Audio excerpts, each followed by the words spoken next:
आप कह सकते हैं कि हमारी किस्मत ऐसे कि हमें कर्मचारी ऐसे मिल रहे हैं कि जो बहुत ही निकम्मे हैं, वो काम करने में बिल्कुल सक्षम ही नहीं है। बस ये बात ये है कि असल में जो कुछ हमारे हाथ बांध दिए हैं सरकार ने, हमारे हाथ बांधने की वजह से ये काम जो धीरे-धीरे हो गया।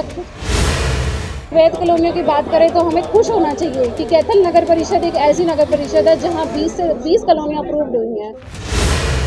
हाउस के जितने भी मुद्दे उठाए गए थे, 6-7 मुद्दे हमने रखे थे, जिसमें बेसहारा पशुओं का मुद्दा था, नंदी गौशाला के लिए एक मुद्दा था और एक मुद्दा था हमें शेड पास कराना था, जो हमने पास कराया।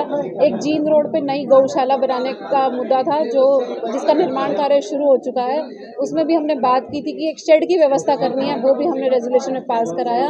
सफाई के लिए भी कुछ रेजोल्यूशन थे जो पास कराने थे, सफाई के लिए कर्मचारियों की आवश्यकता थी, वो हमने पास कराया। लाइट इंस्पेक्टर पे कार्रवाई के लिए बोला गया। बहुत से पार्षदों की कंप्लेंट थी कि लाइट इंस्पेक्टर जो है काम नहीं कर रहा ठीक ढंग से, गाली गलौज करता है या कुछ उसके कर्मचारी गाली गलौज करते हैं, उस पर भी हमने कार्रवाई के लिए बोला है। ज्यादा हो गया बीजेपी सरकार को जी, और आपका जो है कहना था कि सबका विकास सबका साथ। बिल्कुल। आज भी वार्डों में अंधेरा, सड़कों पर गंदगी के ढेर सभी जगह देखे जा जी, सकते हैं। बिल्कुल सही बात है आपकी। धीरे-धीरे हम कोशिश कर रहे हैं। आपने देखा होगा शहर के सौंदर्यकरण के लिए लाइटों के लिए तिरंगा लाइटें लगवाई गई हैं। बहुत सी जगह जहाँ पहले लाइट की व्यवस्था नहीं थी, वहाँ भी हमने लाइट लगवाई है और धीरे-धीरे हम अपने शहर के सौंदर्यकरण लाइटों के लिए प्रयासरत हैं और धीरे-धीरे ये सभी का विकास होगा। ज्यादा धीरे धीरे नहीं है।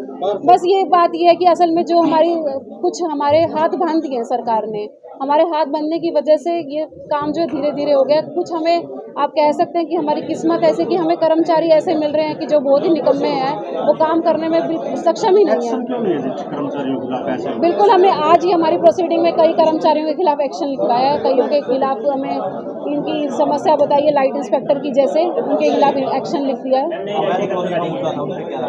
जी, अवैध कॉलोनियों की बात करें तो हमें खुश होना चाहिए कि कैथल नगर परिषद एक ऐसी नगर परिषद है जहाँ 20 कॉलोनियाँ अप्रूव्ड हुई हैं। इस बात की खुशी होनी चाहिए कि शायद हरियाणा में और कोई नहीं है। और आगे भी डीटीपी ने जो सर्वे करवाया था उसके आधार पर तो 20 कॉलोनियाँ अप्रूव हो गई हैं। बाकी अब हमारे सर्वे होंगे जिसकी हम रिपोर्ट ऊपर तक जाएगी और जल्दी से जल्दी और कॉलोनियाँ भी अप्रूव हो जाएंगी। जी जी, अभी मैंने पूछा कि जो कंपनी है वो बहुत धीरे-धीरे, स्टेट लेवल का काम है तो ये बहुत धीरे चल रहा है। इस स्टेट लेवल के काम होने की वजह से बहुत धीरे इसकी स्पीड चल रही है। पहले उन्होंने जुलाई का टाइम कहा था, फिर अगस्त का, और अब वो कह रहे हैं कि सितंबर के लास्ट तक हम आपको लाइटें दे देंगे। जी बिल्कुल। जी, ये शायद हमारे वर्क ऑर्डर देने से पहले की बात है। हमें इस चाइनीज़ लाइटों के बारे में नहीं पता था और अगर चाइनीज़ लाइटें आ भी रही हैं तो उनकी वारंटी कम से कम 1 साल की ज़रूर है।